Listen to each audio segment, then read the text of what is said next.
They told me my son died on our front lawn. But when I got there, 10 minutes later, he was still warm.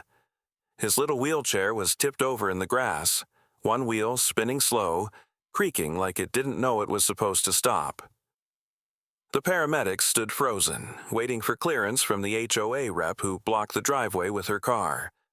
Her name was Marjorie Lang, though everyone in the neighborhood called her Karen behind her back. I called her something worse that day. She stood there with her clipboard, her pastel sweater, her perfect hair, telling the EMTs they weren't authorized to park on the common property. I remember her voice clearer than my own heartbeat. "Rules are rules," she said. My boy, Ethan, couldn't breathe. He'd been born with muscular dystrophy, needed his oxygen hooked up at all times. I wasn't home. I was on base just back from a 6-month deployment. And all I could think was this: I've fought men with rifles. I've dragged brothers through fire. But I never thought evil would look like a woman in pearls holding a clipboard. Before that day, we were just another quiet family in a cul-de-sac that smelled like lawn fertilizer and fresh paint. My name's Daniel Reeves, Navy SEAL Chief Petty Officer, retired after 22 years. My wife, Sarah, and our son, Ethan, moved into Maple Grove Estates 3 summers ago, a safe, family-friendly community, the real estate ad promised. The first week we moved in, the neighbors came over with pies and smiles. Marjorie Lang was the first one through the door, HOA president, pearl earrings, clipboard in hand. "We keep things tidy here," she'd said, eyes flicking over the wheelchair ramp I'd built out front. "But don't worry, I'm sure we can make exceptions for special cases."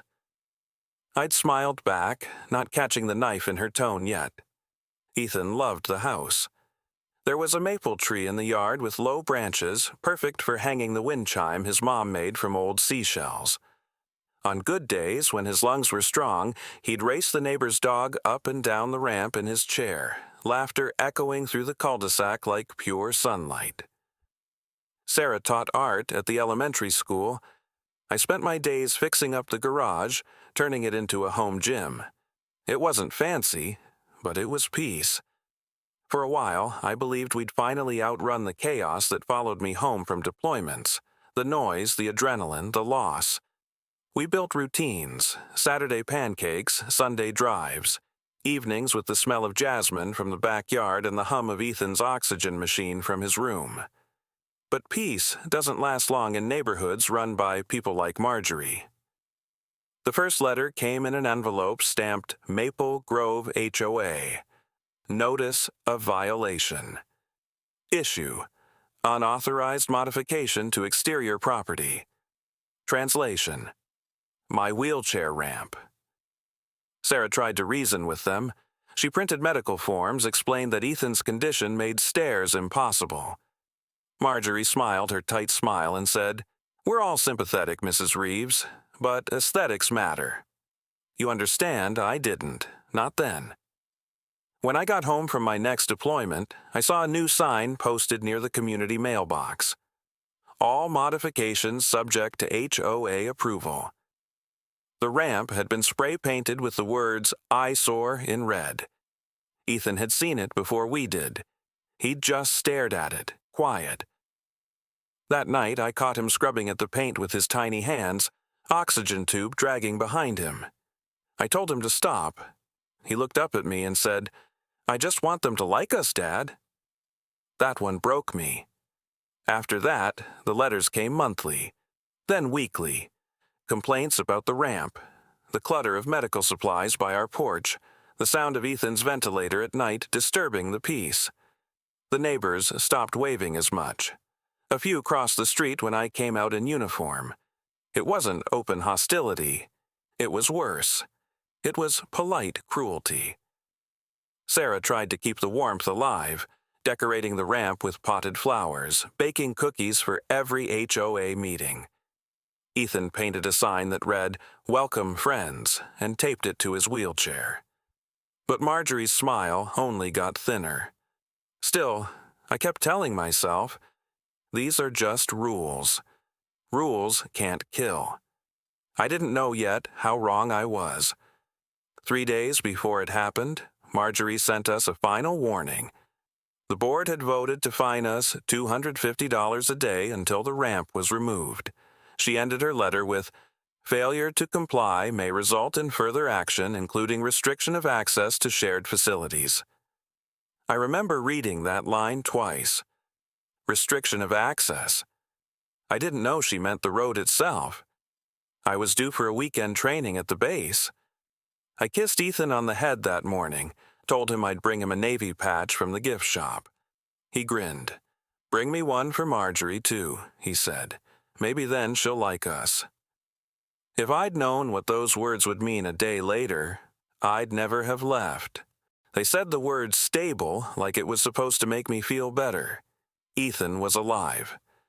But the doctor's face told me what the word really meant. Stable didn't mean safe. It meant still here for now. I stood in that hospital room staring at my son, tubes running across his small chest, monitors blinking like a distant city skyline. Sarah sat beside him, one hand on his arm, whispering the same words over and over. "I'm here, baby. Mommy's here." He didn't answer. I wanted to smash something. Instead, I stared out the window.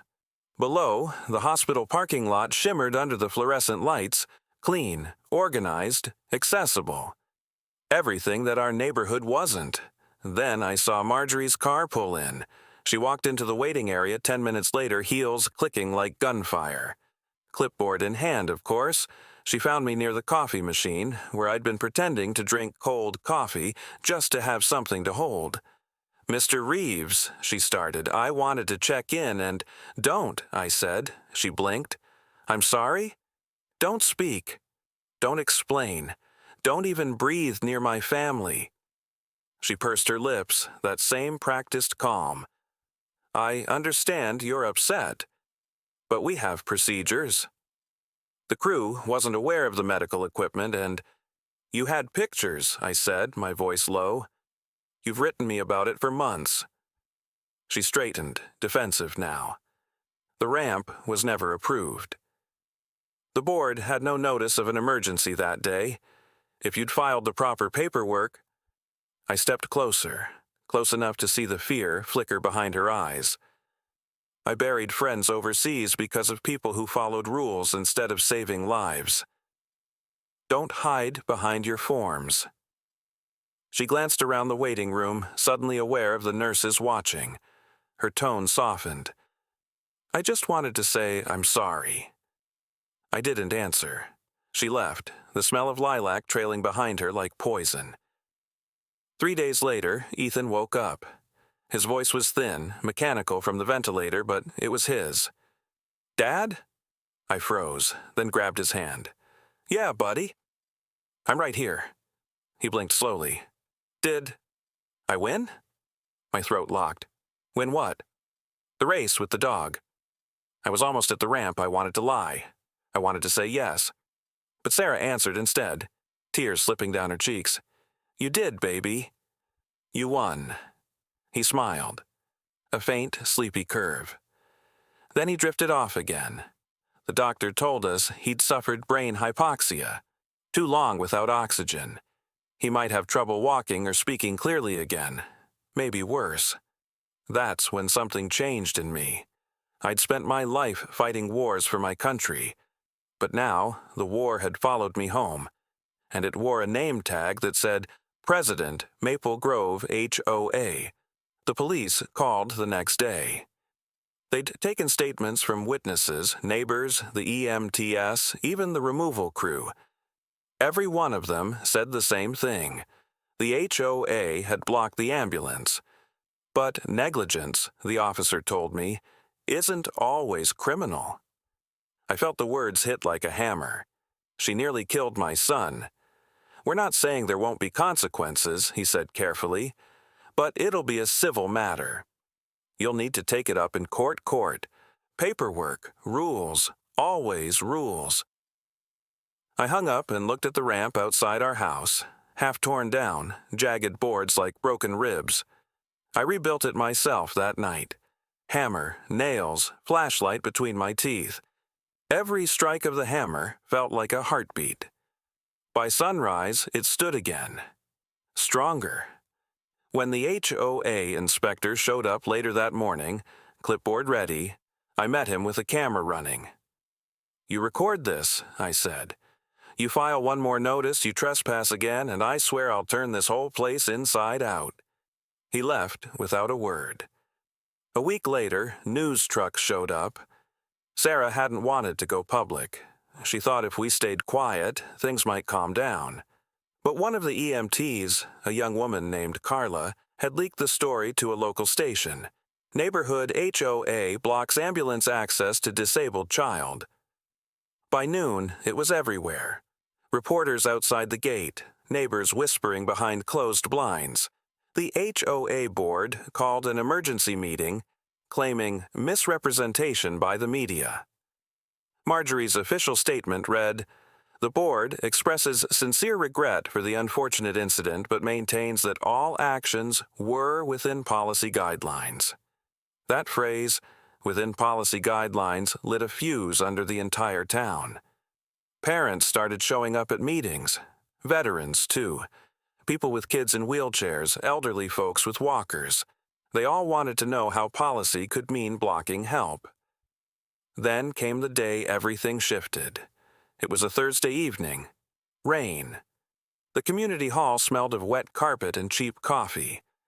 The HOA had scheduled a special hearing, their attempt at damage control.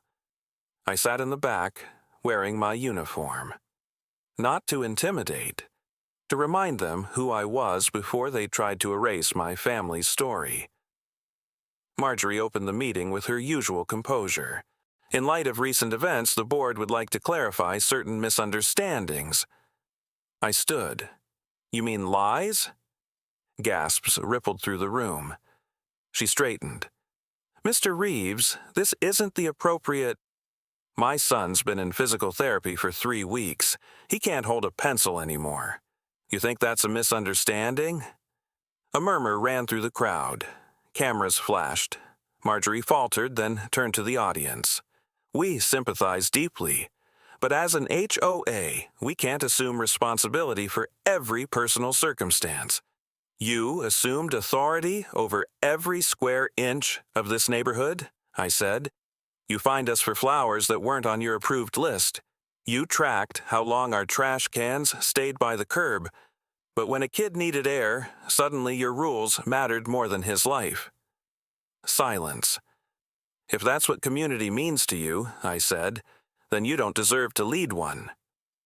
I left before anyone could respond. The applause followed me out the door. That night, I found a note taped to my door. It wasn't from Marjorie, it was from an older neighbor, Mr. Donovan, Vietnam vet, quiet guy. "Chief, I saw what they did to your boy. Not all of us agree with her. We're with you." Underneath, a folded newspaper clipping. The story about Ethan. Circled in red ink. That's when I realized something. This wasn't just about us anymore. It was about every family who'd been bullied, shamed, or punished by people hiding behind bureaucracy.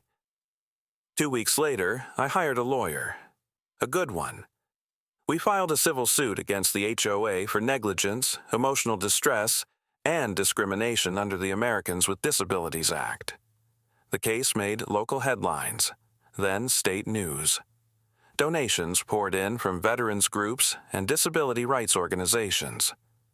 Sarah started getting letters from mothers of disabled kids, from other HOAs across the country. Some said, "You gave us courage." Others said, "Thank you for speaking when we couldn't." Ethan began therapy. Progress was slow, but every small movement felt like a miracle. He'd look up at me sometimes and whisper, "We're winning, right, Dad?" And every time I'd say, "Yeah, buddy, we're winning," even if the war wasn't over yet. 3 months later, the court date was set.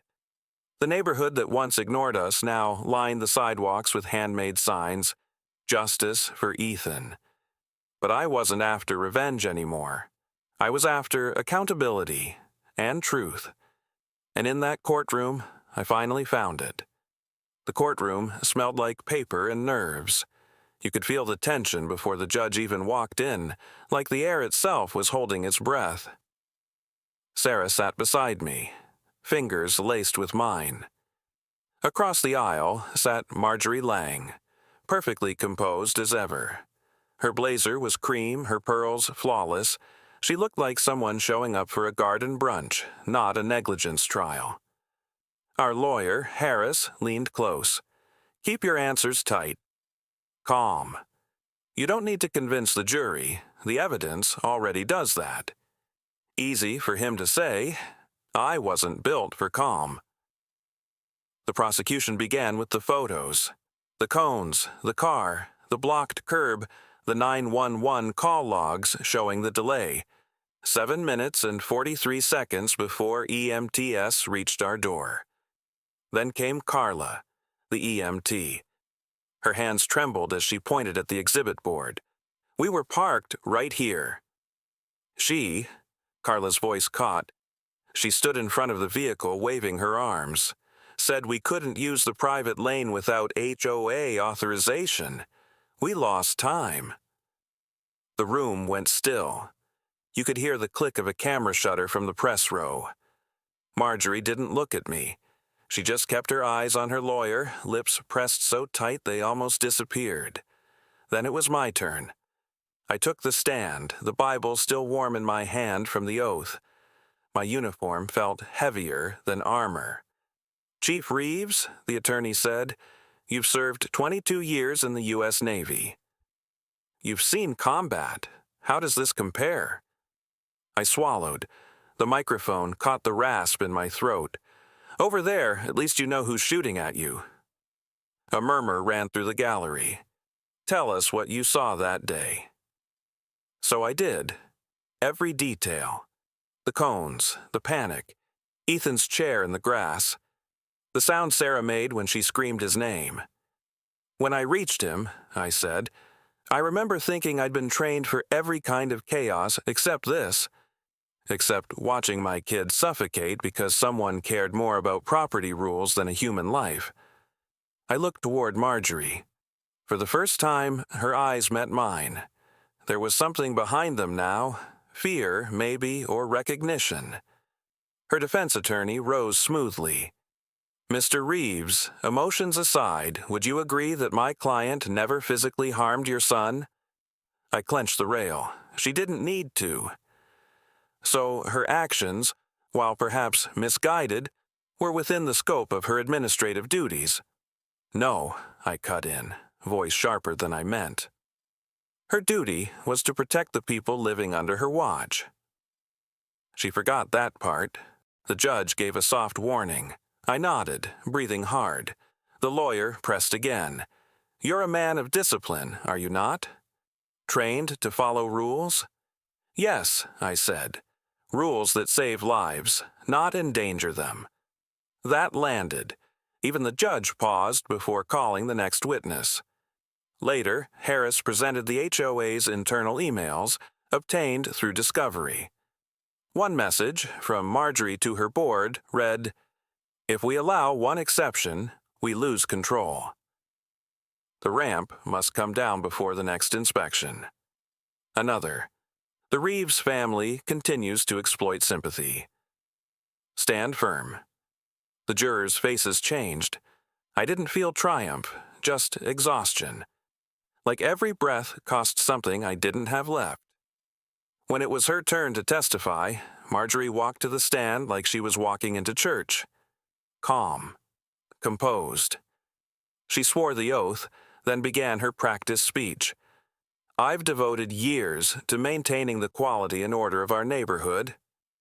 I regret the incident, but I was following the regulations as written. I never intended harm. Her lawyer nodded encouragingly. Then Harris asked, Did you receive medical documentation from the Reeves family about their son's condition? She hesitated. Yes. And did you still instruct maintenance to remove the accessibility ramp? Pause. Yes, but only after due process. Was that process more important than the child's safety? Her voice faltered. It's not about importance, it's about fairness. Fairness, Harris repeated softly. To whom? No answer. I watched her eyes flick toward me again, and this time she looked smaller. The clipboard armor had cracked. The closing arguments blurred together. Words like duty, compassion, responsibility echoed off the walls. When the jury left to deliberate, the silence was unbearable. I found myself gripping Sarah's hand so tight she whispered, "Breathe, Dan." Just breathe, I did. For the first time in months, I did. 45 minutes later, the jury returned. The foreman stood. We, the jury, find the defendant, Maple Grove Homeowners Association, guilty of negligence resulting in harm. My knees almost gave out. We further award damages to the plaintiffs in the amount of... I didn't hear the number. Sarah was crying into my shoulder, whispering Ethan's name. Across the aisle, Marjorie sat frozen. Not angry, not crying, just staring, as if realizing the walls she'd built out of rules couldn't keep out the truth anymore. Outside, cameras flashed, microphones shouted questions. I said nothing. The only thing I wanted was to go home, to the ramp, the tree, the wind chime. That night, I sat by Ethan's bed. He was asleep, breathing through his machine, soft and steady. I brushed his hair back and whispered, "We did it, buddy. You can rest." He stirred slightly, murmuring, "Good job, Dad." That's when the tears came, not the hot, angry ones, but the quiet kind that burned from relief. For the first time, I wasn't a soldier fighting enemies. I was a father who'd finally kept his promise. But even as the verdict echoed in my mind, I knew the real fight wasn't over. Not for us, not for families like ours. And that realization would become the start of something bigger. The news vans were gone by morning. All that was left were the wheel ruts in the grass and a mailbox stuffed with letters. Some were from strangers who'd seen the trial on TV. Others came from people who'd lived the same kind of quiet cruelty in their own neighborhoods. Every envelope felt like a hand on my shoulder.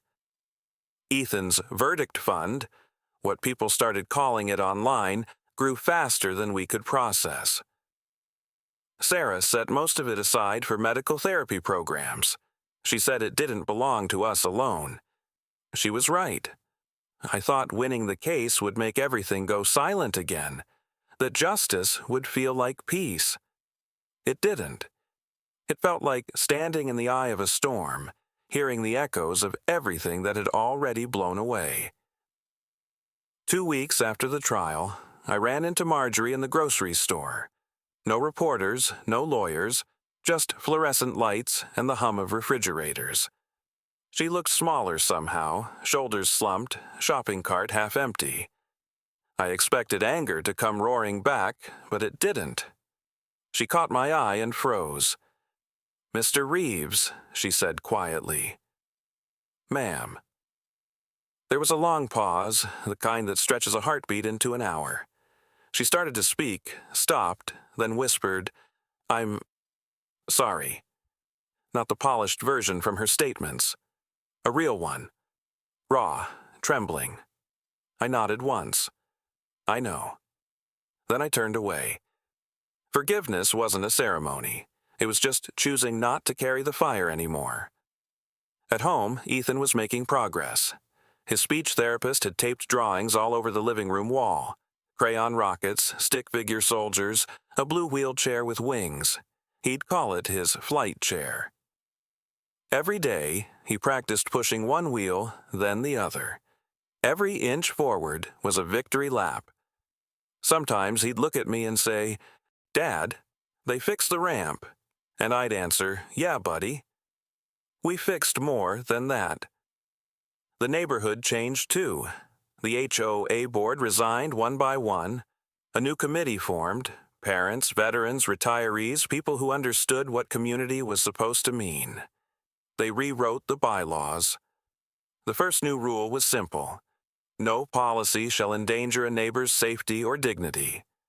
Someone framed it and hung it at the entrance gate. Sarah called it Ethan's Law. Months passed. The reporters stopped calling. Life settled into something gentler. On quiet mornings, I'd sit on the porch with coffee, listening to the wind chime on the maple tree.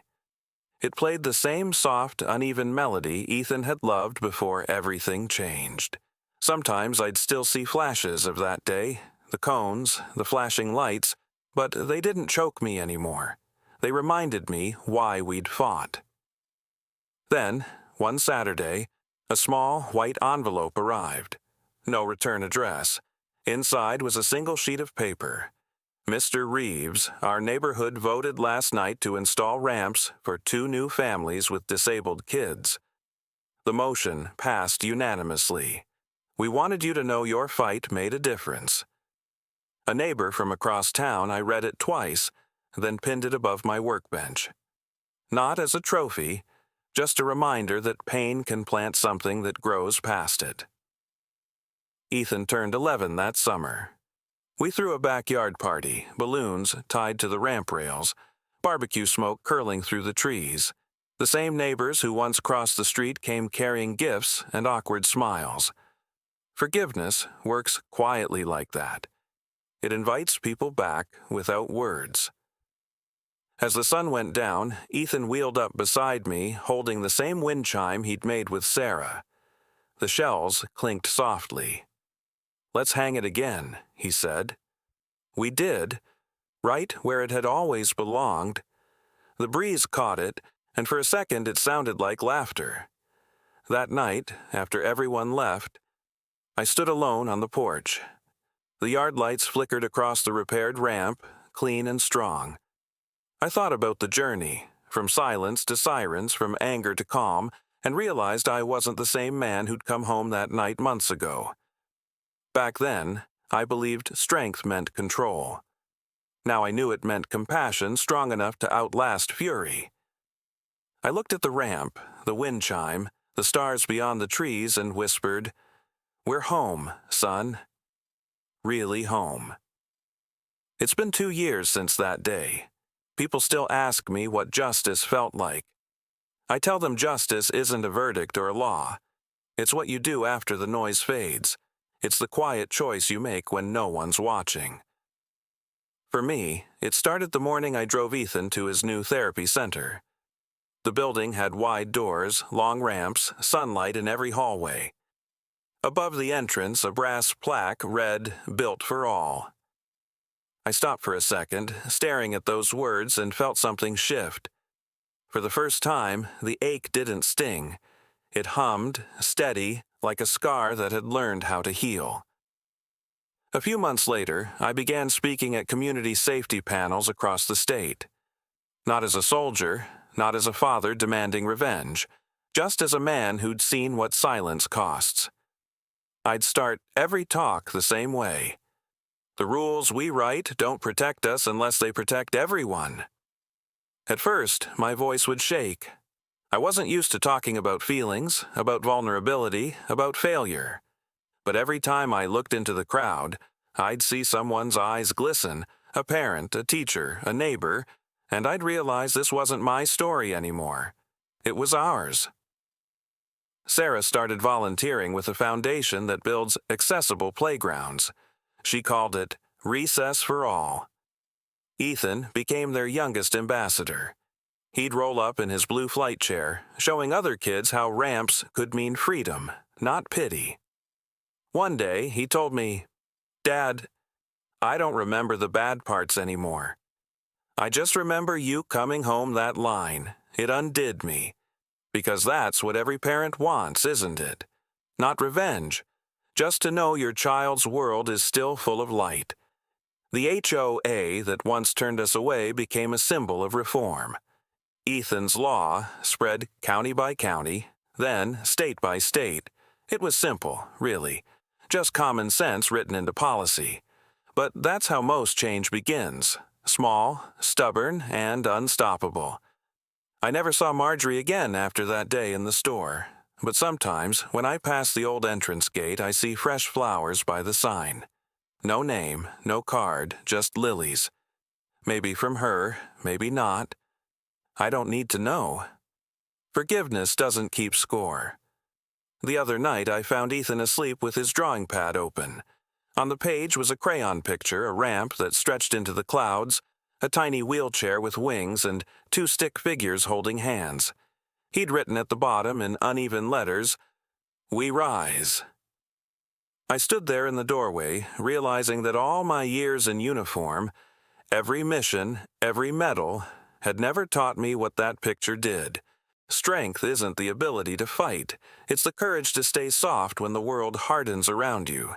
Sometimes I still wake up before dawn and sit outside with coffee. The neighborhood's quiet now, peaceful. The ramp catches the moonlight like a silver ribbon. The wind chime hums that same uneven melody. It's the sound of a promise kept. I think back to that first night, the chaos, the shouting, the heartbreak, and realize something I never could have seen back then. That tragedy didn't end us. It rewrote us. Every scar in that story turned into a blueprint for change. And if you're hearing this now, if you've ever felt powerless against people hiding behind rules or titles, remember, you don't need to fight with fists. You fight by standing, by speaking, by refusing to let cruelty be the final word. Because justice isn't loud, it's steady.